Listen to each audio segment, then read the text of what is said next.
Post game as Florida Gulf Coast defeats NJIT 77-46.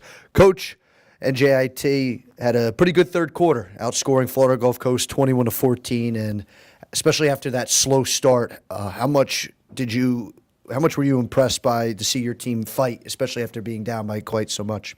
Yeah, I mean, I thought a credit to them. I thought we really fought and competed.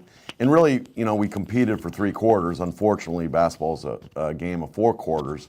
And we just came out and they hit us right in the mouth and got up big on us. And then, I thought we reacted appropriately and competed. But we just dug ourselves, way too big of a deficit early on. And Florida Gulf Coast, I was hats off to them. They're an extremely good club, playing extremely well.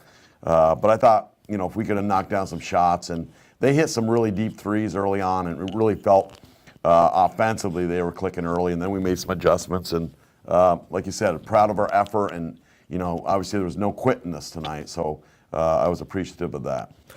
Florida Gulf Coast fouled you guys quite a bit. It was, especially with your team getting an opportunity to get to the free throw line quite a bit, but 13 for 22 from the free throw line. I know there were early on, it looked like you were struggling, but started to hit them as they went on. How much do you feel your team is starting to improve in that category? Well, I think we've in conference play overall, we've shot them better. We've been in the low 70s, so we're shooting them with a little bit more confidence. But you're right, Mike. Obviously, we missed some early on. I think we were 1 for 6 or something to start with, and then we started making them. So, they're free shots for a reason. So, we practice them a lot, and we really need to shoot, 75% or higher. And we're getting closer to that, but we're not there yet. Danielle Tunstall, double-double tonight, and I know early on struggled, but as the game went on, she really picked it up and had 14 rebounds, 11 points.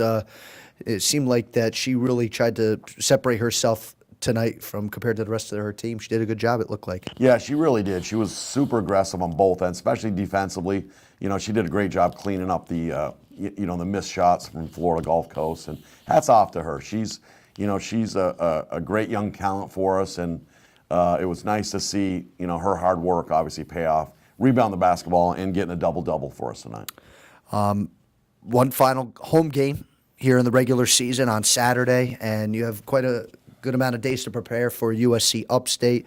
And I know, especially after a loss like this, there's certain things that you can work on. But what do you feel like your team needs to work on most in preparation for that Saturday game against Upstate? Yeah, it's a big game for us. Obviously, we still could get probably that 5th, but really that 6th spot with a win, which would be drastic improvement for us. So, in terms of the magnitude of the game, it's a big game. We've got to execute. I thought offensively we were pretty sloppy in that first quarter, and not only on turnovers, but we've got to make better passes where we give our shooters a chance to score. So we'll really work on passing and executing our offense, and then just making sure defensively we know what Upstate's going to run. All right, Coach, thank you so much. Thank you.